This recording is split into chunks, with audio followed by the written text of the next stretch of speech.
Good morning. Language, the power source that never fails you. Scenario 1.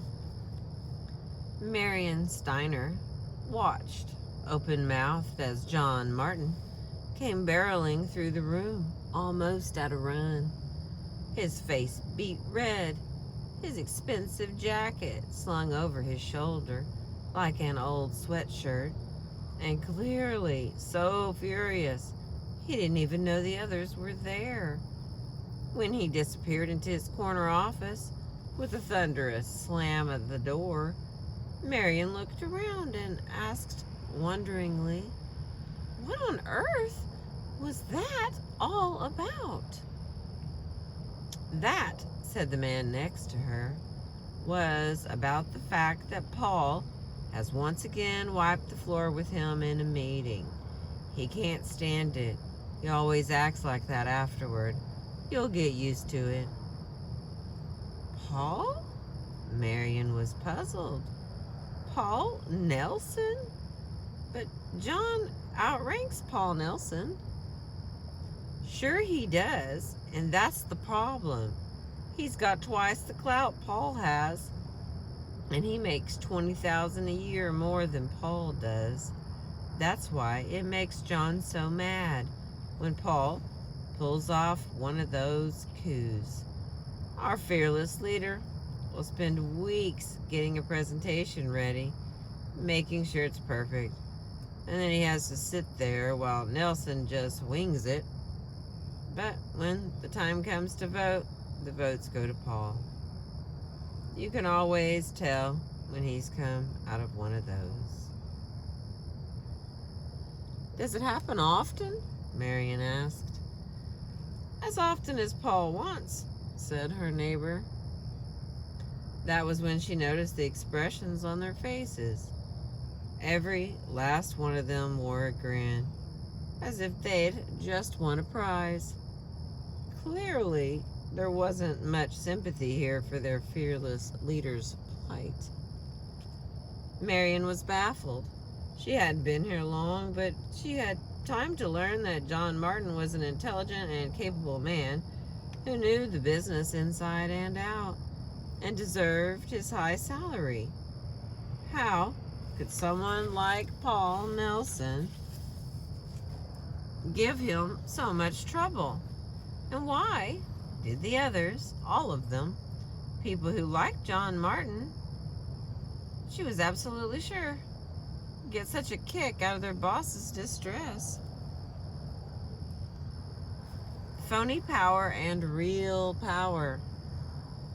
Marion Steiner is puzzled by this situation because she's young and inexperienced, and she's never come across anything like it before. But most of us have learned that there are Paul Nelsons scattered around the landscape of our lives, and we have seen them at work often enough to be able to fill in the details missing from the scenario above. We know, without reading anything more, that John Martin is a man who does all the right things. He wears the right clothes. He drives the right car. He does the right kind of work. He has the right kind of office with the right furniture inside and the right tasteful objects tastefully distributed around the room. He has the training and the experience and the title and the perks and the salary. And he ought to be winning every time. We know all about Paul Nelson too. We know how he can waltz in and wreck things with what looks like effortless ease. All Paul Nelson has to do is say a few words, maybe smile that smile of his a couple of times, and John Martin's excellent work goes right down the drain. We've watched the Paul Nelsons, and unless they happen to be on our team, we have often hated them because there seemed to be no way to explain what they do, no way to keep them from doing it, no way to learn how to do it ourselves, and no way to establish any control over their behavior. What this familiar situation demonstrates is the difference between phony power and real power. Phony power is always temporary, and it always brings with it only temporary success. Phony power is always tied to something else you have, like a weapon or a title or the trappings of wealth or the protective influence of some other person. Phony power can be taken away from you anytime somebody arrives with a bigger weapon, a more important title, more money, or a mentor with more clout than yours. From phony power floats back and forth as the weights of circumstances shift from person to person. When phony power is all you have to rely on, you never know how long your turn at the top is going to be. You can get awfully nervous and stressed out that way, always having to guard your flank, always having to size up everyone around you, checking their strength against your own, always having to put one more coat of polish on your armor, and never knowing what may be coming up behind you. Real power is different. It is very different. It applies in all situations. It can't be taken away from you. Real power is the ability to get people to do what you want because they prefer to do what you want. Real power is what we are seeing in action when we watch the Paul Nelsons of this world. This is not news, but what may be very welcome news indeed is the fact that you can have real power if you want to. You can't get it in any of the usual ways. You can't buy it. You can't take it by force. You cannot inherit it. But it's not something that just gets dropped on a few lucky people by a mysterious quirk of fate. You can have real power and the long-term success that comes with it. You can get it by reading this book and using the system explained in this book. You don't need a lot of fancy equipment. You don't need to spend hours with expensive experts. You don't even need to fill out a form.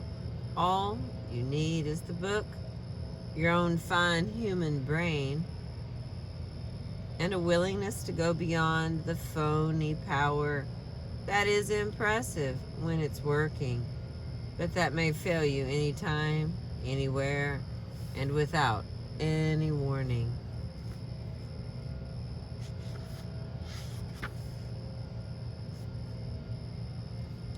Power sources. Where does it come from? Power does not come from out of nowhere. It has to have a source. If you try to run a manufacturing plant using power that has its source in a shallow river, you know you're taking a risk. Any time, if circumstances are not just exactly right, it may fail you. When the weather is too hot or the rain is too scarce, that river will dry up. If a man comes along with enough money to buy the land upriver, and he builds a dam between his plant and yours, that river will stop before it reaches you. If a gang of vandals decides to cut your intake pipes, that river will run right on by you. If a group of citizens get together and it convinces a judge that their right to the water outranks yours, that river might as well not be there, because you won't be allowed to use it, and you can't predict any of this, or any of a dozen other things that may put an abrupt end to the power you depend upon. All phony varieties of power are like that river. They depend on external sources at the mercy of unpredictable circumstances. You need a power source that never dries up, that cannot be taken away from you because someone else has more money or more clout, and that cannot be spoiled by the unscrupulous or careless behavior of other people. And I am happy to be able to tell you that you already have exactly that kind of power source. You may not be aware that you have it, just as you might not be aware that a mighty underground river was flowing beneath your property. But it's there. It belongs to you. It is internal to you, and it is subject to your control. All you have to do is develop it. It is yours by virtue of the fact that you are a native speaker of your language. Let me give you just a few quick examples that clearly demonstrate the power of language. Looks like there's about 8 of them here. In 1964, experimenters chose 20% of the children in a West Coast school at random and told their teachers a fairy tale. That an IQ test had identified those children as exceptionally intelligent and sure to make exceptional gains in the following year. At the end of the year, the fairy tale had come true. All of these children had made striking gains.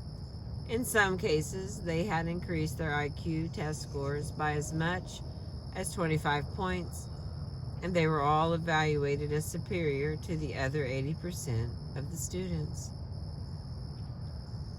In 1987, the company that makes AYDS diet products reported that their sales had plunged 30% since the AIDS epidemic had taken over the headlines. After analyzing 70,000 reports of near misses and other blunders in American aviation since 1976, University of Colorado professor Philip Tompkins reported that more than 60% resulted from verbal mistakes. In 1986, a study of 5,000 patients in the intensive care units of 13 hospitals found that some ICUs saved up to 3 times as many lives as the others. The critical factor was not technology. It was doctor and nurse communication.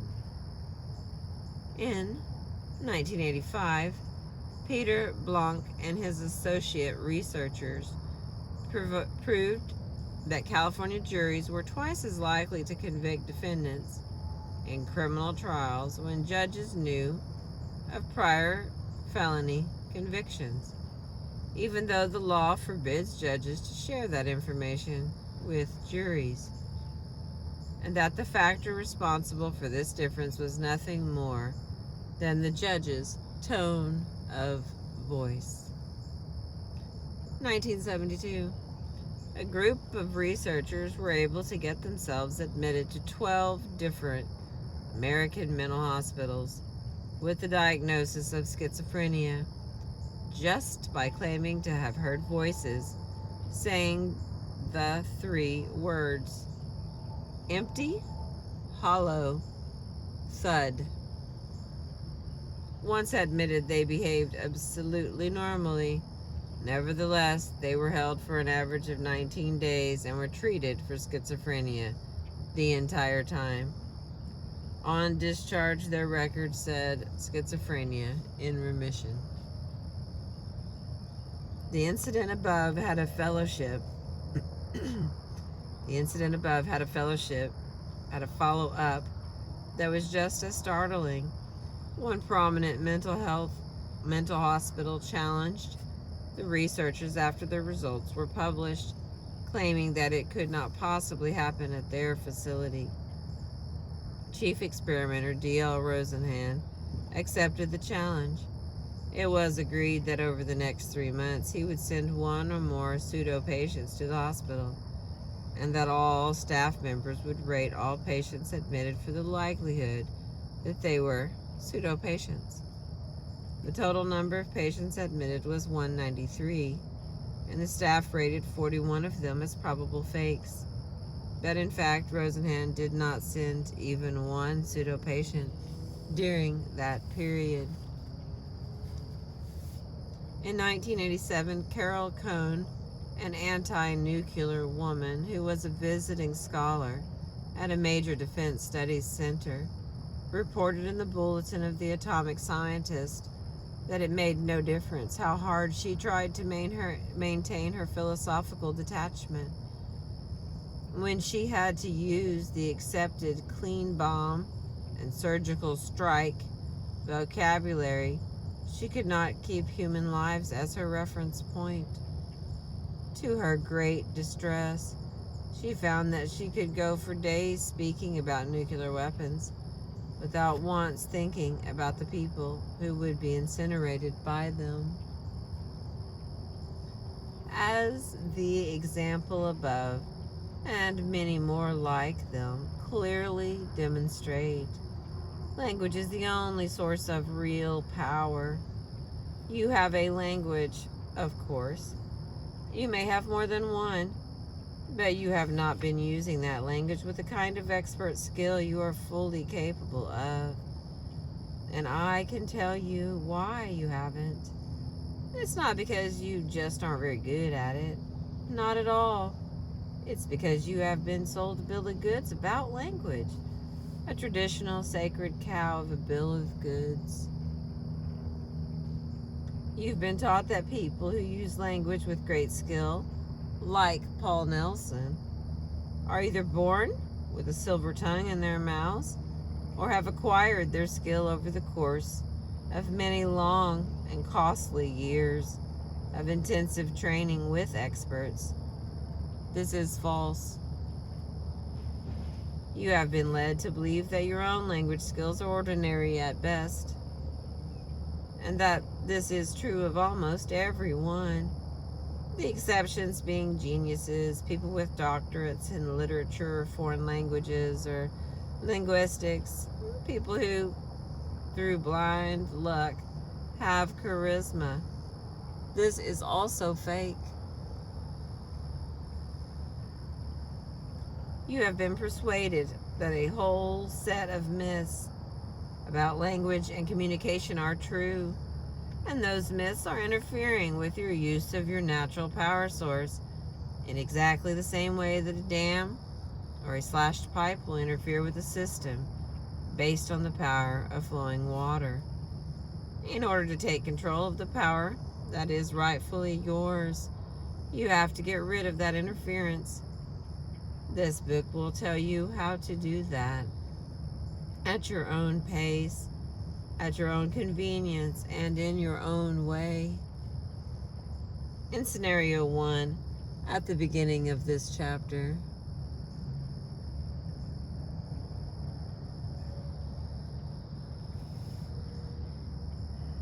Executive John Martin is tearing himself to pieces and providing most of his co-workers with much amusement, because his perception of the situation is that he is helpless against some sort of magic that colleague Paul Nelson possesses and is able to use against him. That perception, that picture of reality, reduces John Martin to blind rage. It makes it impossible for him to think clearly or act effectively. It's eating away at the respect the others in his office have for him, and at the cost of his own self-respect. It stands between him and success, interfering with his ability to achieve his goals. He has bought into a reality in which Paul Nelson has power that he cannot understand or defend himself against. and everything he says and does is going to reflect that reality. He takes it for granted that this picture of reality is the only one there is, and that everyone else is looking at the same picture he is. He may be very wrong. Let's look at another scenario, one that goes right to the heart of this problem, but on a smaller scale. Scenario 2. From the head of the conference table, John Martin smiled at Sharon Jamison and Eve Wong. The men on either side of the table, picking up the signals, paid close attention. Sharon, John said, I know you're aware of the importance we're placing on the choice of a new slogan for the healthcare products line we're introducing next year. Oh, yes, Sharon said, nodding in a vigorous agreement. I know that's going to be a major focus. John smiled again, and then he said, I wonder if you and Eve could put your heads together and work up 2 or 3 possible ideas, emphasizing the 6 points that absolutely have to be carried by the slogan. If the 2 of you can free up the time, of course. Oh, certainly we can, Sharon assured him. We'd be delighted if you would just refresh my memory about the 6 points, John. The men looked down at the table, their faces carefully bland, while John read the list and Sharon wrote down the 6 points. And then John said, well, I know we can count on you 2 to do a terrific job with this, and we look forward to having your input by, let's say 6 weeks from today. Certainly, Sharon said again, and Eve added, no problem. When Sharon and Eve left for lunch after the meeting, Sharon suggested that they go somewhere special. After all, she said, this is an occasion. Finally, we're beginning to make a dent in the sexism around here. That assignment John Martin gave us is something that would always have gone to the men before. It does look like we were making progress, doesn't it? Eve answered. Yes, it does. And now, if we put our heads together and turn out top-notch work, we'll be in a position to push for some major accounts. You're right, Eve agreed. It is an occasion. Okay, I'm with you. Let's celebrate. Sharon and Eve are capable and competent, devoted to the firm, and good at their jobs. They are intelligent, sophisticated women, but they've made a major mistake here.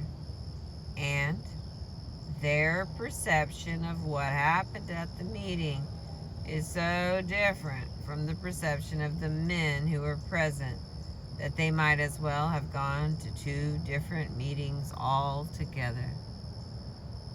Let's compare the 2 versions of reality that apply to scenario 2. Sharon and Eve's perception.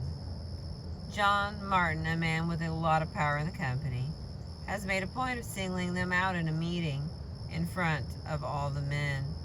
He has offered them a chance to do something creative for a change, something that he himself pointed out is a task of real importance to the firm. The 2 women noticed the way he glanced at the men on each side of the table to be sure he had their full attention before he spoke to Sharon. Obviously, he wanted the men to be aware of the offer he was about to make, and he wanted them to see how the women responded to the offer. For John to give the women this particular task in public, when he could have just sent them a memo or called them into his office and told them privately, and to do that in front of the men who would ordinarily have expected to get the task themselves, means that he is making a point of the assignment. He's telling the men, look, these 2 women are capable of doing excellent work, and you're going to have to take them seriously from now on. This is a breakthrough and a striking change from the semi-clerical tasks that Sharon and Eve have had to make do with in the past.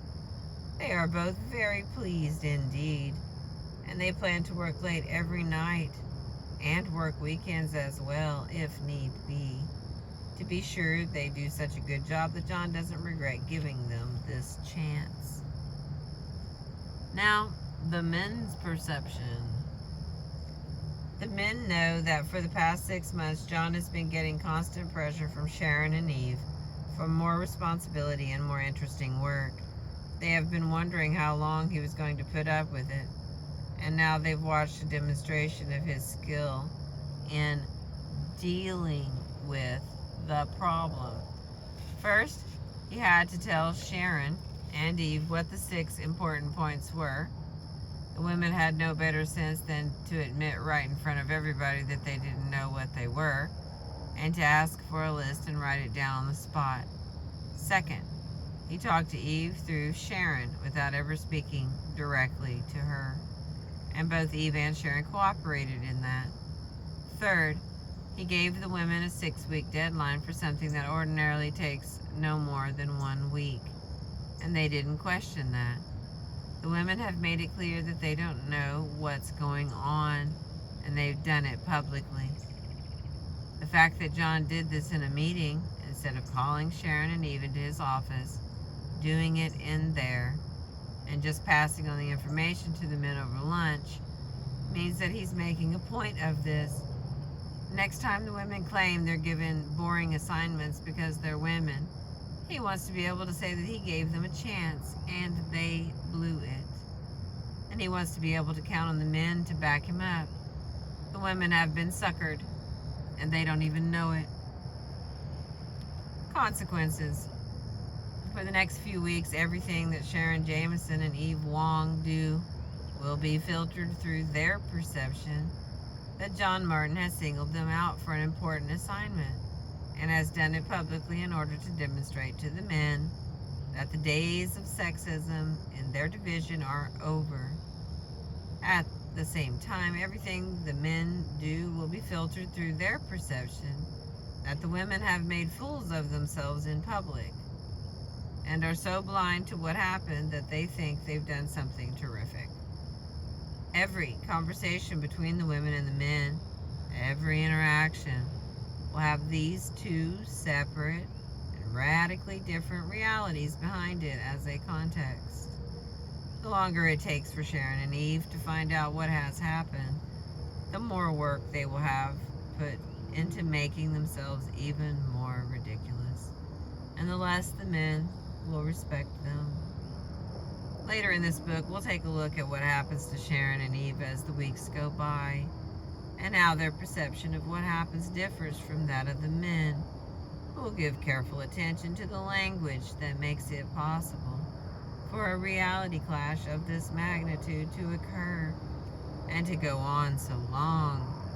For now, let me just state the 5 basic points involved to set the stage for later discussions. 1. Communication breakdowns at the executive professional level almost always result from reality gaps, radical differences in the way people perceive situations. 2. Such breakdowns create gaps in understanding, across which every message transmitted is going to be badly distorted. 3. This understanding gap is closely linked to yet another gap, the power gap that exists between individuals and groups when any one of them outranks the other. If the power gap exists, the understanding gap will be there as well, because they feed each other.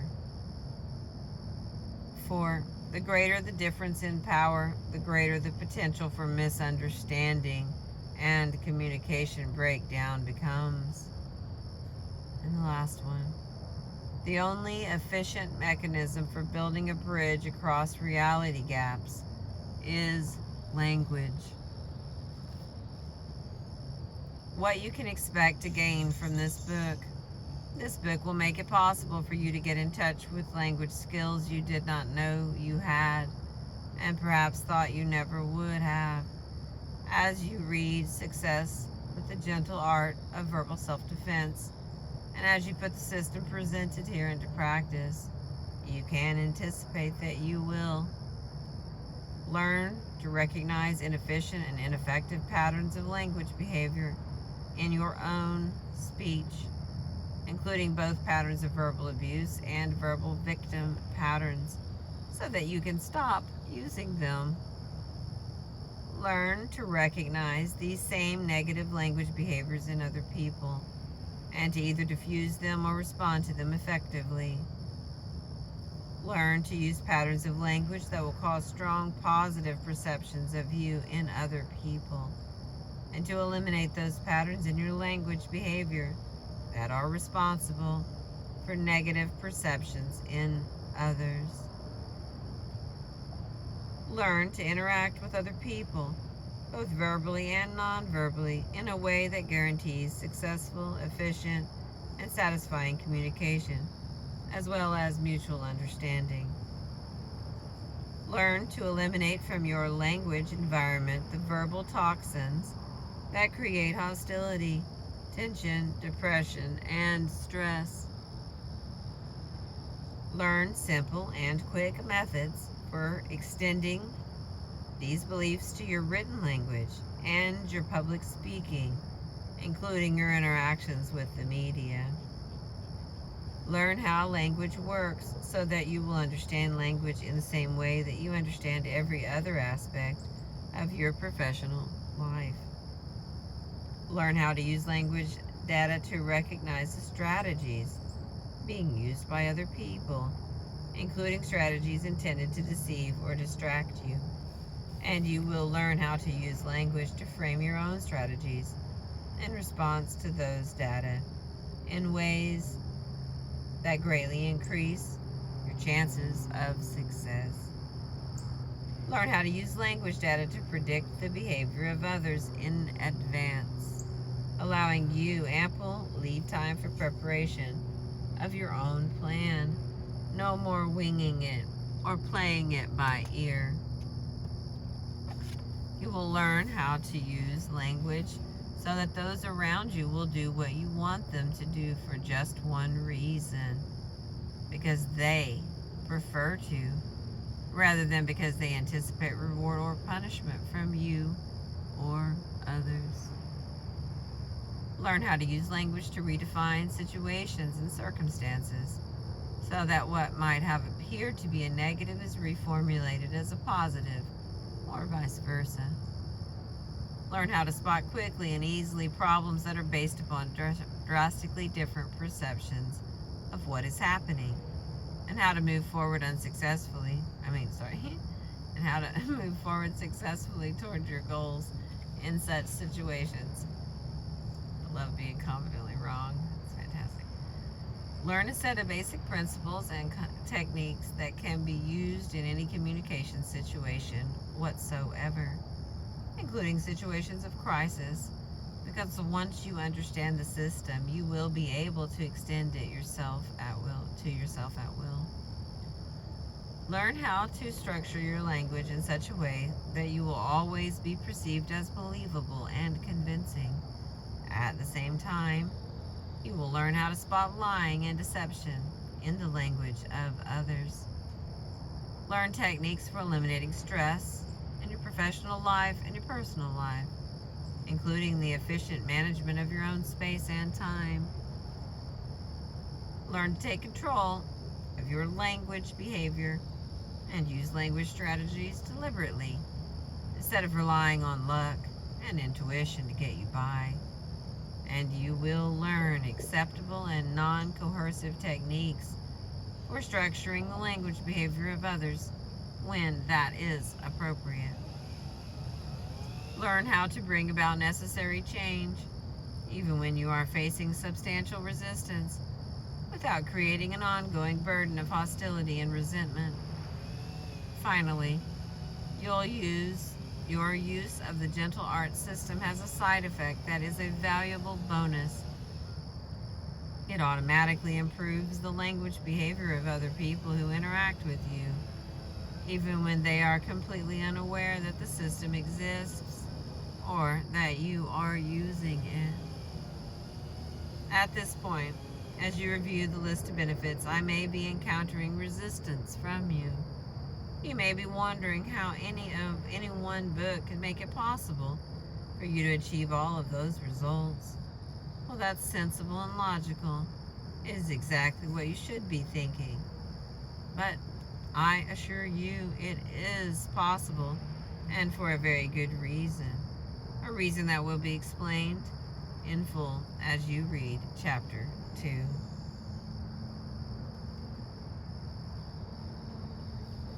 Thank you for listening. We'll head into chapter 2, learning the territory next. I appreciate you.